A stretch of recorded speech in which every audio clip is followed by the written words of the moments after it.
பரலோகமே உம்மை துதிப்பதா, கர்த்தாவே அங்கே வாழ்கிறே, உம் ஆலயத்தில் உம்மை துதிக்கிறோ, கர்த்தாவே எழுந்தருளும். கர்த்தருடைய பரிசுத்த நாமத்திற்கு ஸ்தோத்திரம் உண்டாவதாக.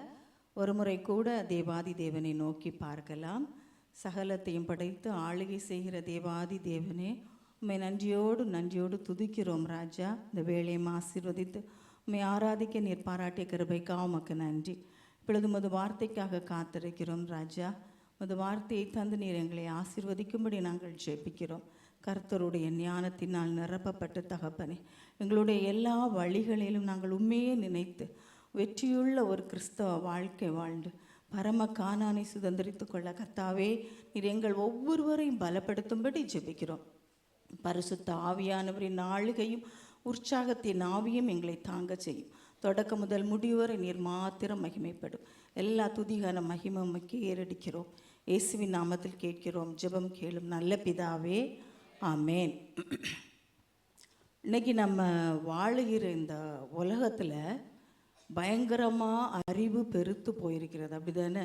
அறிவியலும் ஞானமும் போகிற அந்த வளர்ச்சியை பார்த்தா சில சமயம் நமக்கு பயமே வருது. அந்த அளவுக்கு அறிவியலும் விஞ்ஞானமும் வளர்ந்து கொண்டே இருக்கிறது. சின்ன எக்ஸாம்பிள் எடுத்து பார்த்தோம்னா, இப்போ பயங்கர ட்ரெண்டிங்கில் இருக்கிறது ஆர்டிஃபிஷியல் இன்டெலிஜென்ஸ், செயற்கை நுண்ணறிவு. அது ரொம்ப சிம்பிளாக சொல்லணும்னா, எந்திரத்தை மனிதனை போல மாற்றுவது எப்படி, அதுதான் ஆர்டிஃபிஷியல் இன்டெலிஜென்ஸ். மனிதன் செய்யக்கூடிய காரியத்தை எந்திரங்களை கொண்டு செய்ய வைப்பது. இந்த அளவுக்கு, ஏன்னா மனுஷனை ஒரு காலம் படைக்க முடியாது.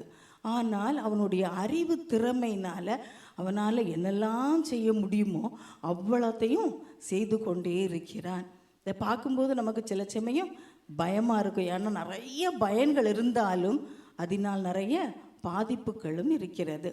இப்படி அறிவு பெருத்த ஒரு உலகத்தில் நம்ம வாழ்ந்துட்டு இருக்கிறதுனால இந்த அறிவை அடைவதற்கு பயங்கரமாக போராடுறோம், அப்படி தானே? நம்மெல்லாம் கொஞ்சமாவது எஸ்கேப் ஆகிட்டோன்னு நினைக்கிறேன். பிள்ளைங்க பாவம். இப்போ இந்த காலத்துலலாம் எப்படி தெரியுமா, பிள்ளைங்க பேச ஆரம்பித்து கொஞ்சம் புரிதல் சக்தி வந்த உடனே ஸ்கூலில் கொண்டு போட்டுறாங்க. 2 வயசுலேருந்தே ப்ளே ஸ்கூல். ஏன்னா 2லேருந்து 5 வயது வரைக்கும் தான் மூளைக்கு நல்ல வளர்ச்சி, நல்ல கிரகிக்க திறமை இருக்குன்னு சொல்லிட்டு பாவப்பட்ட அந்த பிள்ளைங்களை கொண்டு உடனே என்ன செய்துடும், ஸ்கூலில் போட்டுரும். ஏன் பெற்றோர்களுக்கு என்ன ஒரு நோக்கம்னா, எப்படியாவது இந்த அறிவை பெற்றுக்கொள்ளணும், இந்த எதிர்காலத்தில் என் பிள்ளைங்க ரொம்ப சக்ஸஸ்ஃபுல்லான ஒரு லைஃபுக்குள்ளே வரணும் அப்படிங்கிறதுக்காக பெற்றோர்கள் எவ்வளவு முடியுமோ அவ்வளவு முயற்சி எடுத்துக்கொண்டிருக்கிறோம்.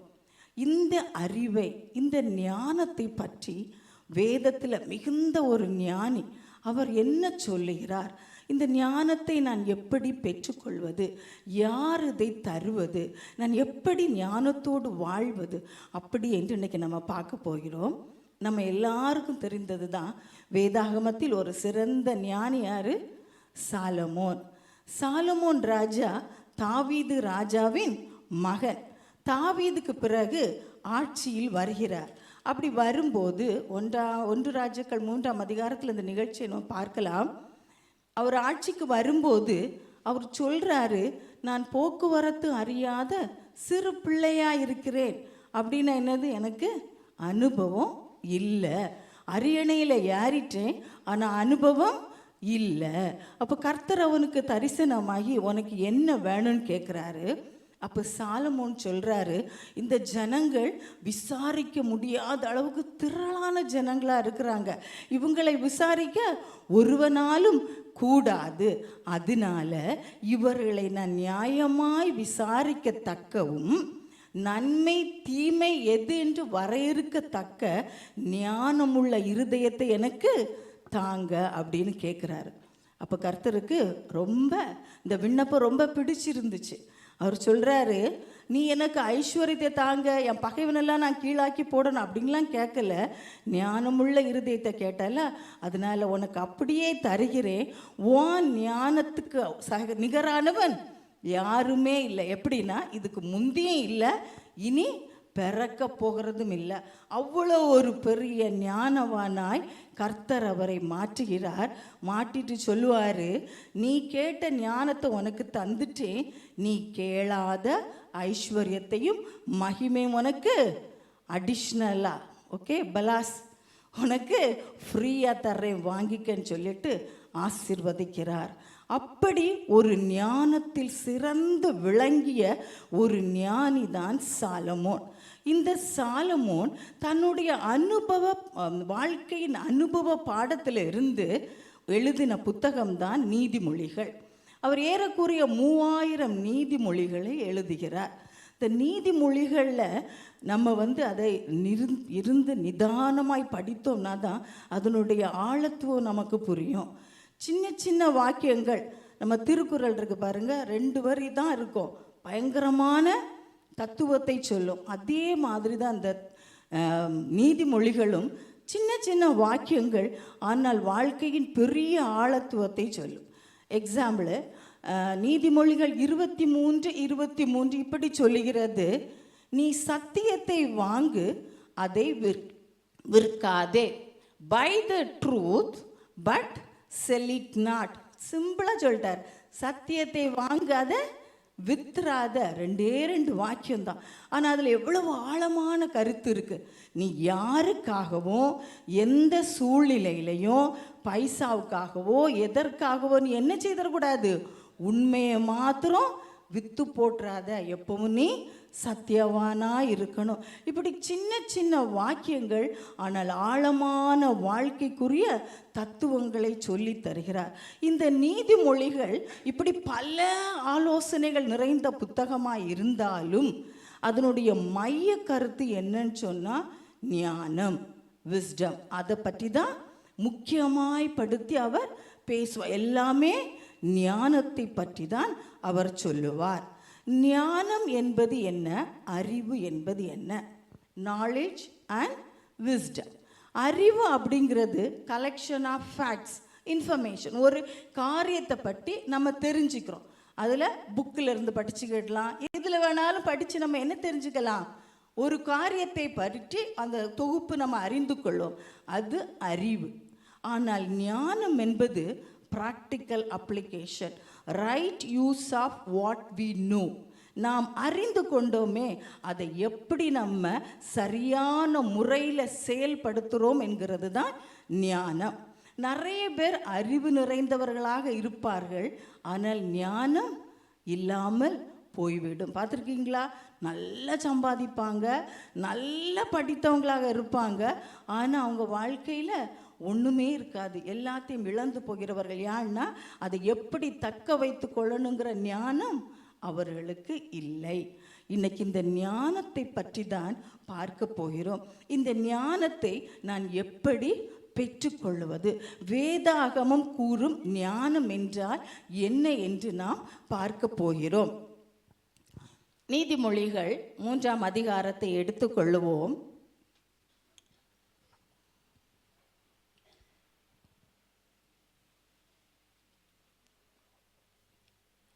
சாலமோன் ராஜா நீதிமொழிகள் 3ஆம் அதிகாரத்தில் ஞானத்தை பற்றி அதிகமாய் சொல்லுகிறார். 13வது வசனத்தை பாருங்க. அவர் சொல்றாரு, ஞானத்தை கண்டடைகிற மனுஷனும் புத்தியை சம்பாதிக்கிற மனுஷனும் பாக்கியவான்கள். அவன் இங்கிலீஷில் பார்த்தோன்னா ஹாப்பி மேன், அவன் தான் சந்தோஷமான மனுஷன். யாரு? ஞானத்தை சம்பாதிக்கிறவனும் புத்தியை சம்பாதிக்கிற மனுஷனும் தான் பாக்கியவான். அதுக்கு விலை, அதனுடைய வர்த்தகம் வெள்ளிக்கு சமமாகாது, பொன்னுக்கு சமமாகாது, முத்தை பார்க்கிலும் அது விலையேற பெற்றது அப்படின்னு சொல்லிட்டு சொல்றாரு. நீ இச்சிக்கத்தக்க எல்லாவற்றையும், நம்ம எதை விரும்புகிறோமோ, எதை பெருசாக அடையணும்னு நினைக்கிறோமோ, அதை விட எல்லாவற்றையும் விட என்னது, இந்த ஞானம் ரொம்ப பெரியது அப்படின்னு அவர் சொல்லுகிறார். இந்த ஞானம் மிகவும் பெரியது. அப்போ இந்த ஞானத்தை நான் எப்படி பெற்றுக்கொள்ளுவேன்? ஞானம் என்றால் என்ன? அதுதான் அவர் சொல்கிற ஹைலைட்டு. அவர் சொல்கிறாரு, ஞானத்தையும் புத்தியையும் சம்பாதி. நீ எவ்வளவு செல்வம், எவ்வளவு மேன்மை, எவ்வளவு அறிவு படைத்தவனாக இருந்தாலும் இது இல்லைன்னா நீ ஒன்றும் இல்லை, அதை நீ எப்படி சம்பாதித்து கொள்ளுவாய் அப்படின்னு சொன்னால், நீதிமொழிகள் 1:7 நம்ம எல்லாருக்கும் தெரிந்த வசனம்தான். கர்த்தருக்கு பயப்படுதலே ஞானத்தின் ஆரம்பம். நீதிமொழிகள் 9:10 திரும்பியும் ரிப்பீட் பண்ணுறாரு. கர்த்தருக்கு பயப்படுதலே ஞானத்தின் ஆரம்பம் சொல்லுவார். பரிசுத்தரின் அறிவே அறிவு. அப்போ கர்த்தருக்கு பயப்படுதல் தான் என்னது? ஞானத்தின் ஆரம்பம். இந்த ஞானத்தை நம்ம புத்தகம் மூலமாக பெற்றுக்கொள்ள முடியாது. இந்த உலகத்தில் இருந்த இந்த ஞானத்தை நாம் பெற்றுக்கொள்ள முடியாது. யோபு பக்தன் இதை ரொம்ப தெளிவாக நமக்கு சொல்லி தர்றாரு. யோபு 28ஆம் அதிகாரம் 3ஆம் வசனம் முதல் பாருங்கள்.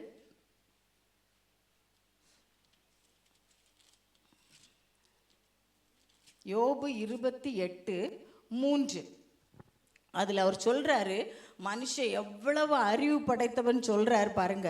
மனிதன் அந்தகாரத்திலும் மரண இருளிலும் இருக்கிற கற்களை கடையாந்திரம் மட்டும் ஆராய்ந்து தேடி இருளுக்கும் அங்கே முடிவு உண்டாக்குகிறான். அவன் அறிவினால பூமிக்கு அடியில் எவ்வளவு ஆழம் போய் என்னதெல்லாம் கண்டுபிடிக்க முடியுமோ அவ்வளோத்தையும் அவன் கண்டுபிடிக்கிறான். அது மாதிரி 10 பாருங்க, 10ஆம் வசனத்தில் கண்மலைகளுக்குள் அவன் நீர்கால்களை வெட்டுகிறான், துளி கூட கசியாதபடி ஆறுகளுக்கு அடைப்பு போடுகிறான். இப்படி எல்லாம் அவன் இருளில் இருக்கிறது எல்லாத்தையுமே வெளிச்சத்துக்கு கொண்டு வருகிறான். அதாவது மனுஷனுக்கு முடியாதுங்கிறது ஒன்றுமே இல்லாதுங்கிற அளவுக்கு அவன் அவ்வளவு அறிவு பெருத்தவனாய் இருக்கிறான். 12வது வசனம் சொல்றார் பாருங்க, ஆனாலும் ஞானம் கண்டெடுக்கப்படுவது எங்கே? புத்தி விளைகிற இடம் எது? ஆனாலும் ஞானம் எங்கே இருக்குன்னு யாருக்கு தெரியும்? அது ஸ்தானம் எங்கே இருக்குன்னு யாருக்கு தெரியும்? அவர் சொல்கிறாரு, ஆழமானதை பற்றி ஆழத்திட்ட போய் கேட்குற அது என்கிட்ட இல்லைங்கிறது, சமுத்திரத்திட்ட போய் பார்க்குறேன் அதுவும் என்கிட்ட இல்லைங்கிறது. இந்த பூமியில் அது இல்லவே இல்லை. 13 பாருங்க, அதன் விலை மனுஷனுக்கு தெரியாது, அது ஜீவனுள்ளோருடைய தேசத்தில் அகப்படுவது இல்லை. அப்போ நம்ம அந்த வாழுகிற இந்த பூமியில் என்ன இல்லை? ஞானம் இல்லை. யாருக்குமே இவ்வளோ பெரிய அறிவு படைத்தவனுக்கும் ஞானம் எங்கிருந்து புறப்படுகிறது, அதன் ஸ்தானம் எதுன்னு தெரியாது. ஆனால் யாருக்கு தெரியும்? அவர் சொல்லுகிறார் 23வது வசனத்தில் பாருங்க, தேவனே அதன் வழியை அறிவார், அதன் ஸ்தானம் அவருக்கே தெரியும். தேவனுக்கு மாத்திரம்தான் தெரியும் எங்கேருந்து புறப்படுதுன்னு, அவருக்கு மாத்திரம்தான் தெரியும். இந்த ஞானம்னா என்னன்னு அவர் கன்க்ளூட் பண்ணுறார் பாருங்க. 28 மனுஷனை நோக்கி கர்த்தர் சொல்கிறாராம், மனுஷனை நோக்கி இதோ ஆண்டவருக்கு பயப்படுவதே ஞானம், பொல்லாப்பை விட்டு விலகுவதே புத்தி என்றார் என்று சொன்னான். அப்போ இந்த அறிவு படைத்த உலகத்தில் ஞானம் எங்கே இருக்குன்னு யாருக்கு தெரியும்? தேவனுக்கு ஒருவருக்கே தெரியும். ஞானம்னா டெஃபினிஷனை கொடுத்துட்டாரு. ஞானம்னா என்ன? கர்த்தருக்கு பயப்படுவதே ஞானம். The fear of the Lord, that is wisdom. விஸ்டம்னா என்னன்னு சொல்லிட்டு அவர் கன்க்ளூட் பண்ணிட்டாரு. கர்த்தருக்கு பயப்படுவது தான் ஞானம், தீமையை விட்டு விலகுவது தான் புத்தி. இன்னைக்கு அறிவு பசிக்காக நம்ம ஓடிக்கிட்டு இருக்கிறோம். அந்த இடத்துல ஞானம் இல்லாமல் போயிட்டு, ஞானத்துக்காக எத்தனை பேர் நம்ம போராடுகிறோம். இந்த ஞானம் இந்த உலகம் தர முடியாது. அது தேவனிடத்திலிருந்து வருகிறதற்கு, அதற்கு கர்த்தருக்கு பயப்படுறோமே, அதுதான் ஞானம். சாலமோன் 2ஆம் நீதிமொழிகளை இப்போ எடுத்துக்கொள்வோம். சாலமோன் நீதிமொழிகள் 2ஆம் அதிகாரம் 6 சொல்றது, இப்போ ஞானம்னா என்னன்னு தெரியும். இந்த ஞானத்தை யார் தருவாராம்? கர்த்தர் ஞானத்தை தருகிறார். அவர் வாயினின்று அறிவும் புத்தியும் வரும். யார் தர்றாத அந்த ஞானத்தை? கர்த்தர் ஞானத்தை தருகிறார். அவர் வாயினின்று அறிவும் புத்தியும் வரும். அப்போ இப்போ நமக்கு தெரிஞ்சாச்சு ஞானம்னா என்ன, சாலமோன் அவ்வளோ பெரிய ஞானவான். அவர் சொல்கிறாரு, அவர் எல்லாவற்றையும் அனுபவித்தவர். அவர் கடைசியில் எழுதுகிற அந்த புக்கு ஃபுல்லாகவே ஞானம் ஞானம் ஞானம். அப்படின்னா ஞானம்னா என்ன? கர்த்தருக்கு பயப்படுதலே ஞானம். மகனுக்கு சொல்கிற அவ்வளவு அறிவுரைகள். அப்பந்தான் இந்த ஞானத்தை நான் பெற்றுக்கொள்ளணும்னா நான் என்ன செய்யணும் அப்படின்னு ஒரு அழகான ஒரு அறிவுரையை இன்னைக்கு நமக்கு சொல்லித்தர போகிறார். 3ஆம் நீதிமொழிகள் 3ஆம் அதிகாரம் 3-7 வரை.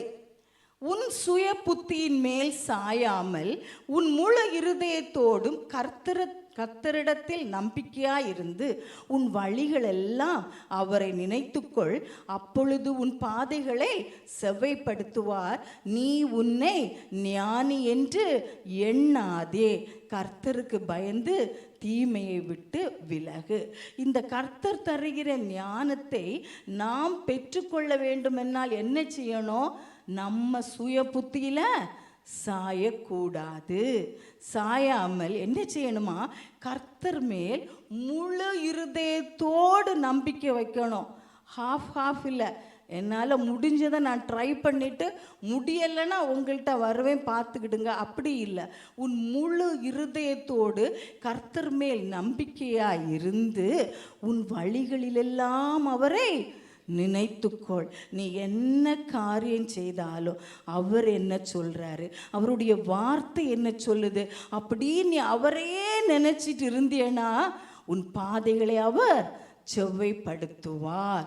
நீ ஒரு காலம் உன்ன ஞானி என்று எண்ணாதே. பெரிய ஞானவான் சொல்றாரு, நீ ஒரு காலம் முன்னே ஞானி என்று எண்ணாதே, தீமையை விட்டு விலகு.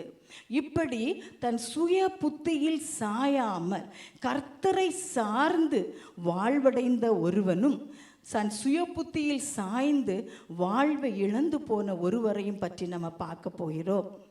நம்ம எல்லாருக்கும் தெரியும் தானியேல் பற்றி. தானியேல் 1ஆம் அதிகாரம் 2ஆம் அதிகாரத்தில் நம்ம பார்த்தோம் என்றால் தானியேல் வந்து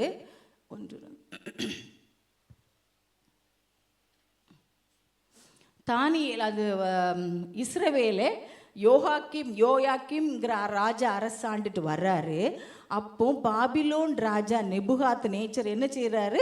இஸ்ரவேல் மேலே படை எடுத்து அங்கிருந்த நிறைய பொருட்களை அவருக்கு ஊருக்கு கொண்டு போயிடுறாரு. அது மட்டுமல்ல, நல்ல சௌந்தரியமானவங்க, அறிவாக இருக்கிறவங்க, கலைகளில் சிறந்தவர்கள், இப்படிப்பட்ட வாலிபர்களை என்ன செய்கிறாங்க? சிறையாக்கி பாபிலோனுக்கு கொண்டு போயிடுறாங்க. அப்படி கொண்டு போகப்பட்டவரில் ஒருவர் தான் தானியேல் என்கிற இளைஞன். அவருக்கு கூட அவருடைய ஃப்ரெண்ட்ஸ் நமக்கு தெரியுமே, ஷாத்ராக், மேஷாக் அண்ட் ஆபேத்நேகோ, இப்படி 4 பேரும் என்ன செய்கிறாங்க?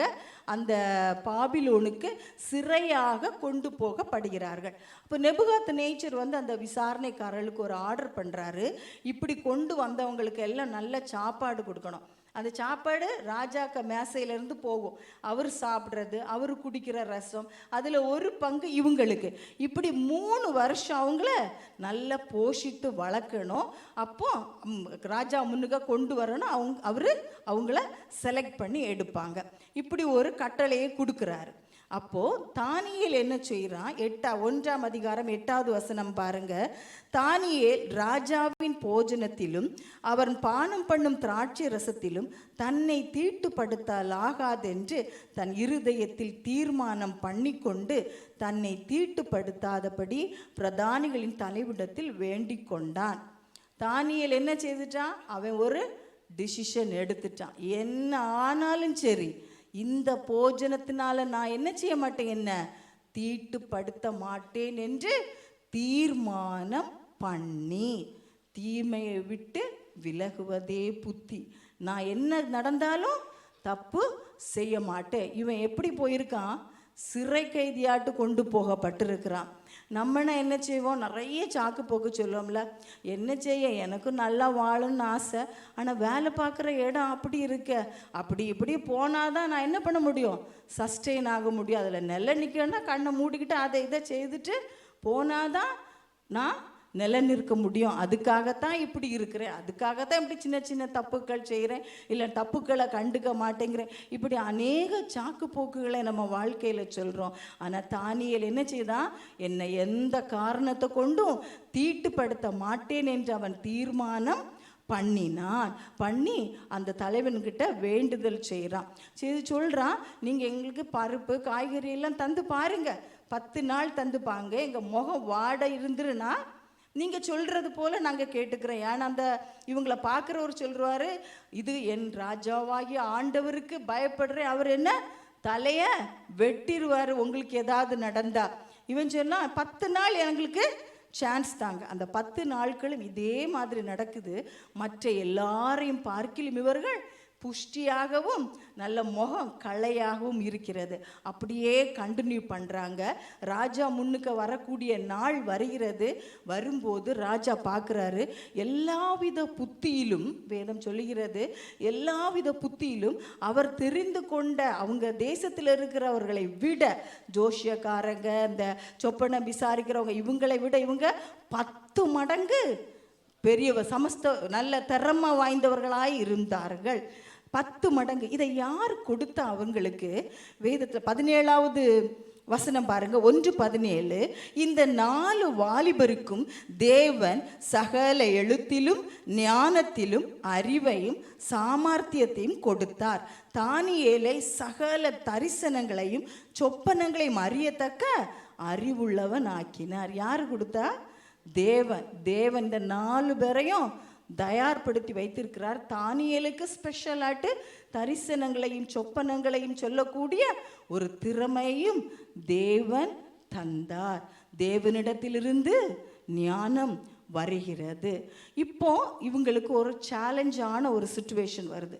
இந்த நெபுகாத் ராஜா என்ன செய்கிறார்? நெபுகாத் நேச்சர் ராஜா ஒரு சொப்பனத்தை பார்க்குறாரு. சொப்பனத்தை பார்த்து ஆவியில் கலங்கி எல்லாம் அந்த மந்திரக்காரங்க ஜோசியக்காரங்க எல்லாரையும் கூப்பிட்டு சொல்கிறாரு, நான் ஒரு சொப்பனம் கண்டேன், அது என்ன பயங்கரமாக கஷ்டப்படுத்துது, அதுக்கு விளக்கத்தை சொல்லணும். அப்போ அவங்க தேசத்தில் உள்ளவங்க சொல்கிறாங்க, நீங்கள் சொப்பனத்தை சொல்லுங்கள், நாங்கள் விளக்கிடுவோம். அப்போ இந்த ராஜா சொல்கிறாரு, ஒரு ட்விஸ்ட் வைக்கிறாரு, நான் தீர்மானம் பண்ணிட்டேன், நான் சொப்பனத்தையும் சொல்ல மாட்டேன், நீங்கள் சொப்பனத்தையும் கண்டுபிடிக்கணும், அதுக்கு விளக்கத்தையும் சொல்லணும். அப்போ அவங்கெல்லாம் சொல்கிறாங்க, இந்த உலகத்தில் இருக்க ஒருத்தனாலும் இந்த காரியத்தை செய்ய முடியாது, தேவர்களால் வேணா இதை உமக்கு வெளிப்படுத்த முடியும். ராஜாவுக்கு ரொம்ப கோவம் வந்துருச்சு. கோவம் வந்தோடனே என்ன சொல்லுவார்? அவங்க அந்த தேசத்தில் இருக்கிற எல்லா ஞானிகளையும் கொல்லுங்கன்னு சட்டம் போட்டுறாரு, ஒரு தீர்ப்பு சொல்லிடுறாரு. இப்போ தானியேலையும் அவன் ஃப்ரெண்ட்ஸையும் கொல்றதுக்கு தேடுறாங்க. தானியேலுக்கு இந்த செய்தி காதில் வருது. வந்ததும் அவன் என்ன செய்கிறான்? ராஜா கிட்ட போய் அவன் தவணை கேட்குறான், எங்களுக்கு கொஞ்சம் நேரம் தாங்க, நாங்கள் சொல்கிறோன்னு. வேதம் சொல்லுகிறது, அவனுக்கு சொப்பனத்தையும் தரிசனங்களையும் விவரிக்க திறமையை கர்த்தர் தந்திருந்தார். தான் சுய புத்தியில் ராஜா கிட்ட போய் நான் சொல்கிறேன்னு சொல்லலை. அவன் என்ன சொல்கிறான்? தவணை கேட்டுட்டு என்ன செய்கிறான் தெரியுமா? அவன் ஃப்ரெண்ட்ஸுகள்கிட்டையும் சொல்லி பரலோகத்தில் இருக்கிற தேவனுக்கிட்ட விளக்கம் போய் கேட்க அமருகிறான். தன் சுய புத்தியில் சாயாமல், திறமை மிகுந்தவன், சொப்பனத்தையும் தரிசனங்களையும் சொல்ல திராணி உள்ளவன். ஆனால் தன் ஞானத்தை வெளிப்படுத்த தனக்கு மேன்மை வேணும்னு நினைக்கல. பரலோக தேவனுக்கு பாதத்தில் போய் அவன் ஃப்ரெண்ட்ஸுகளோடு இருக்கிறான். கர்த்தர் அவனுக்கு வெளிப்படுத்தினார். வெளிப்படுத்தின பிறகு போய் ராஜா முன்னுக்க அந்த சொப்பனத்தை அவன் விளக்குகிறான். ராஜா ஒரு சிலையை, அது உங்களுக்கு தெரிஞ்சிருக்கும், ஒரு சிலையை தான் பார்ப்பாரு. தலை பொண்ணு, மார்பு வெள்ளி, வயிறெல்லாம் வெண்கலம், பாதம் களிமண், மண். இது இவர் இப்போ அரசாளுகிற நெபுகாத் நேச்சர் ராஜா மாதிரி, அவருக்கு பின்வருகிற ராஜாக்கள் ராஜ்யம் எப்படி அழிந்து போகும் அப்படிங்கிறத காட்டி கொடுக்கிற ஒரு சொப்பனை. அதை அந்த தானியேல் விளக்கிட்டு அவன் சொல்லுவான் பாருங்க, 2ஆம் அதிகாரம்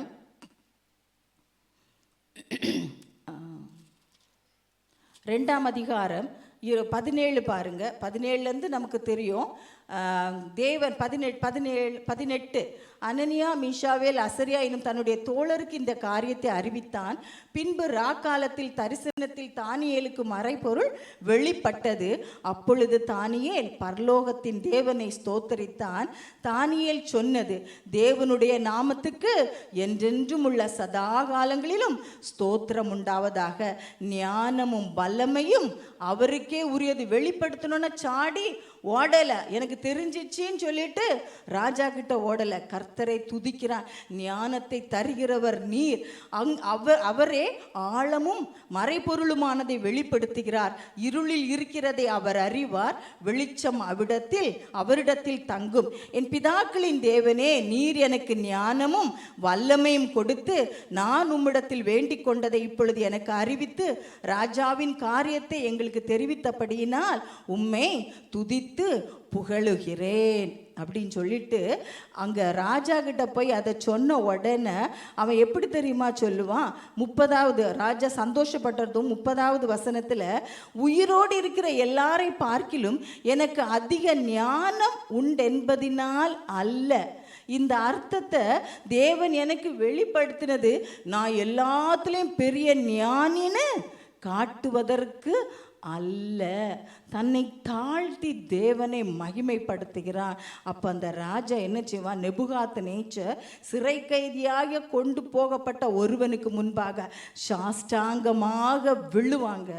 வேதம் நீதிமொழிகள் சாலமோன் சொல்கிறார், நீதிமொழிகள் 3:16 நினைக்கிறேன், 3:16 ஞானம் இருக்கு இல்லையா, அதன் வலது கையில் தீர்க்காயுசு இருக்கிறது, அதன் இடது கையில் ஐஸ்வர்யமும் கனமும் இருக்கிறது.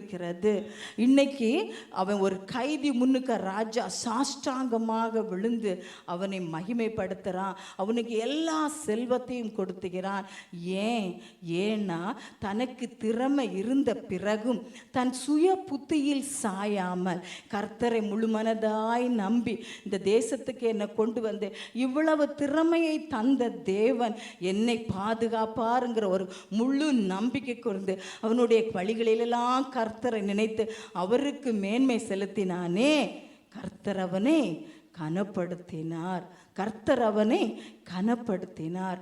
இதே போல தன் சுய புத்தியில் சாய்ந்து விழுந்து போனவன் ஒருவன். அவன் யாரும் இல்லை, இந்த சாலமோன். இவ்வளோ ஞானத்தை சொல்லி தந்தாரே, அந்த சாலமோன் ராஜாவின் சொந்த மகன் ரெகோபெயாம். இந்த சாலமோன் ராஜாவுக்கு பிறகு ரெகோபெயாம் ஆட்சிக்கு வருகிறார். 1 ராஜாக்கள் 12ஆம் அதிகாரத்தில் இந்த நிகழ்ச்சியை நம்ம பார்க்கலாம். இவர் ஆட்சிக்கு வரும்போது அந்த இஸ்ரவேல் மக்கள் எல்லாம் அந்த ரெகோபெயாம் கிட்ட வர்றாங்க, வந்து சொல்கிறாங்க. அப்போ இன்னொருத்தர் உண்டு, யெரொபெயாம்.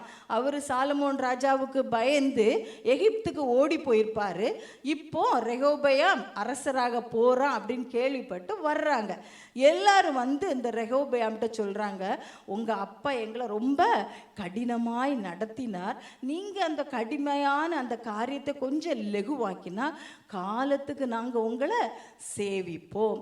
அப்போ இவர் சொல்கிறாரு, சரி நீங்கள் போயிட்டு 3 நாள் கழித்து வாங்க, நான் உங்களுக்கு பதில் சொல்கிறேன். அப்போ அவங்க அப்பா சாலமோன் கூட இருந்த மூப்பர்கள்ட்ட ஆலோசனை கேட்கிறார். அப்போ அவங்க சொல்கிறாங்க, நீங்கள் அந்த மக்கள் எப்படி விண்ணப்பம் பண்ணுறாங்களோ அது போல் கொஞ்சம் இலகி போங்க, அப்போ இவங்க காலத்துக்கும் உங்களை சேவிப்பார்கள். அவன் அதை தள்ளிவிட்டு, அந்த ஆலோசனையை அவன் தள்ளிவிட்டு தன் சுய புத்தி தான் கூட இருந்தாங்களே ஃப்ரெண்ட்ஸு அவங்கள்ட்ட கேட்குறான். வாலிப பிள்ளைங்க என்ன சொல்கிறாங்க, டே மச்சான் போய் பார்த்துடலான்டா ஒரு கை, அப்படி தானே சொல்லுவாங்க. என்ன சொன்னாங்க அவங்க, உங்ககிட்ட வந்து இப்படி பண்ணாங்களாக்கும், நீ அவங்கள்ட்ட சொல்லு, நீ எங்கள் அப்பாவிட பயங்கரமாக உங்களனா கஷ்டப்படுத்துவான். எப்படி சொல்லுவான், எங்கள் அப்பாவின் இடுப்பின் பருமன் என் சுண்டு வரல் எங்கள் அப்பாவுக்கு இடுப்பின் பருமனை விட பெரிதாக இருக்கும். அப்படின்னா பயங்கரமாக உங்களை நான் கொடுமைப்படுத்த போகிறேன். எங்கள் அப்பா உங்களை சவுக்கினால் தண்டித்தார், நான் உங்களை தேளினால் தண்டிப்பேன். தன் சுய புத்தி அரசராய் ஆகியாச்சுங்கிற ஒரு மேன்மை. அப்படி அவன் மக்களை பார்த்து சொன்ன உடனே அந்த மக்கள் சொல்லுவாங்க, அவங்களுக்கு ரொம்ப மனமடிவாயிரும், தாவீதுக்கும் இந்த குடும்பத்திற்கு எங்களுக்கு பங்கு கிடையாது. தாவீதே நீ உன் வீட்டை பார்த்து போ, நாங்கள் எங்களை பார்த்து போகிறோம். 2 கோத்திரம் மட்டும்தான் ரெகோபயாம் ஆட்சி செய்தான். மீதி 10 கோத்திரங்களையும் எரோபயாம் கைக்கு போயது. ஒரு கோத்திரம், ஒரு 12 கோத்திரம் யூதா இஸ்ரவேல்னு 2 பிரியதுக்கே இந்த ரெகோபயாமின் சுய புத்தி காரணமாயிற்று. என்னை கேட்டுக்கொண்டிருக்கிற அன்பானவர்களே, இன்னைக்கும் அதே மாதிரி தானே நம்முடைய வாழ்க்கையில் அநேக காரியங்களில் நமக்கு ஒருவேளை எக்ஸ்பீரியன்ஸ் இருக்கும், திறமை இருக்கும், காரியங்களை பிரித்தறிகிற ஞானம் இருக்கும். அதனால அநேக வேளைகளில் நம்ம கர்த்தரை உதறி விடுகிறோம் அல்லவா, நம்ம சுய புத்தியில் போகிறோம் அல்லவா. இந்த உலகத்தில் நான் ஜெயிக்கணும்னா நான் இப்படி நடந்தாதான் நடக்கும் நம்மளே டிசைட் பண்ணுறோம்ல, குறுக்கு வழிகளை தேர்ந்தெடுக்கிறோம்ல.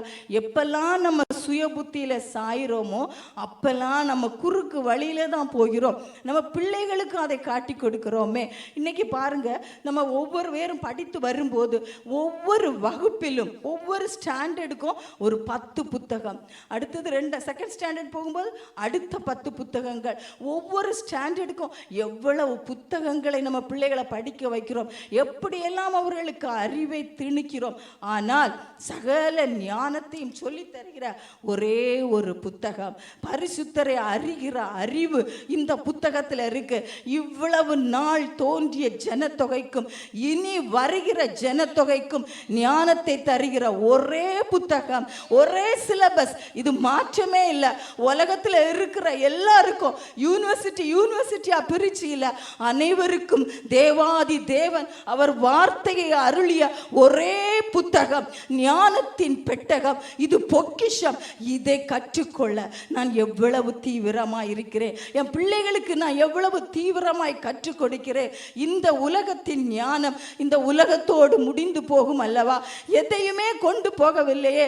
அங்க போனோன்னா ஓ நீ PhD படிச்சவனா, நீதிமானே நீ உள்ள போன் கர்த்தர் சொல்லுவது இல்லையே. என் வார்த்தைக்கு நீ செவி கொடுத்தாயா, எனக்கு நீ மகிமையை தந்தாயா, நான் பிதாவானால் என் மகிமை எங்கேன்னு கேட்கிறாரே.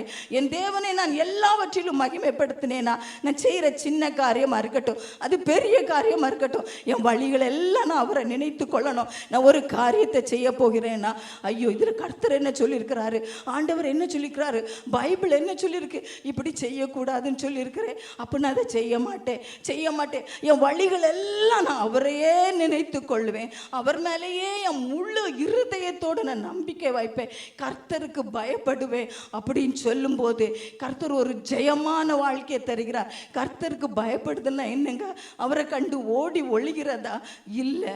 கர்த்தருக்கு பயப்படுதுன்னா அவரை இன்னும் இன்னும் அண்டி சேருவது. யாருக்கோ பயப்பட்டு நம்ம ஒளிந்து போனா மறைந்து தப்பு தாங்க செய்வோம். இன்னைக்கு அப்பா அம்மாவுக்கோ பெரியவங்களுக்கோ பயந்து சிகரெட் குடிக்கிறவங்களோ தம் அடிக்கிறவங்களோ பாருங்க, அவங்க வந்ததும் கீழே போட்டுட்டு மறைச்சு நிற்பாங்க. ஆனால் அவங்க எண்ணம் எல்லாம் எப்படி தெரியாமல் நான் தவறு செய்வது என்பதை ஏன் தெரியுமா, வெளிப்படையான பயம். ஆனால் எப்பொழுது அந்த நபர் மேலே உண்மையான பயம் வருகிறதோ, என் அப்பா என் நன்மைக்கு தான் சொல்றாரு, நான் குடிச்சா நாசமா போவேன், நான் படிக்கலைன்னா நாசமா போவேன், என் அப்பா நல்லதுக்கு தான் சொல்லுகிறார் அப்படிங்கிற ஒரு எண்ணம் எப்போ வருமோ அப்போ யாருமே இல்லாட்டாலும் நான் தவறு செய்ய மாட்டோம், சரியானதை மட்டுமே செய்வோம். அதுதான் பயம். கர்த்தருக்கு பயப்படுகிற பயம் என்பது கர்த்தரை நாம் நெருங்கி நெருங்கி செல்வது. கர்த்தரை நெருங்கி நெருங்கி செல்லும் போது பயத்தை விட்டு, பாவத்தை விட்டு, தீமையை விட்டு, அறியாமையை விட்டு, பெருமையை விட்டு, பொருளாசையை விட்டு நம்ம தூரம் போயிடுவோங்க. தீமையை விட்டு விலகுவதே புத்தி. பரிசுத்தரை அறிகிற அறிவே அறிவு. கர்த்தருக்கு பயப்படுதலே ஞானம். கர்த்தரே ஞானத்தை தருகிறார். அவர் வாயிலிருந்து அறிவும் புத்தியும் புறப்படுகிறதே. இந்த ஞானத்தை நான் எப்படி கற்றுக்கொள்ளப் போகிறேன், என் தலைமுறைக்கு நான் எப்படி கற்றுக்கொள்ளப் போகிறேன்?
பரலோகத்தில் இறங்கி வருகிற அந்த பரம எருசலேமுக்கும் நாம் சொந்தமாவதற்கு இந்த வேதத்தின் ஞானம் மட்டுமே நம்மை கொண்டு சேர்க்கும் என்பதை உணர்ந்து கர்த்தருக்கு ஒப்பு கொடுப்போம். மிகுந்த சந்தோஷத்தோடு அவருடைய வார்த்தையில் களி கூறுவோம். அவருடைய உணர்வை, அவருடைய உடன் இருப்பை ஒவ்வொரு நொடியும் நம் வாழ்க்கையில் அனுபவித்து ஒரு வெற்றியுள்ள கிறிஸ்தவ வாழ்க்கை வாழ நம்மையும் நம் குடும்பத்தையும் நாம் கர்த்தருக்கு அர்ப்பணிப்போம்.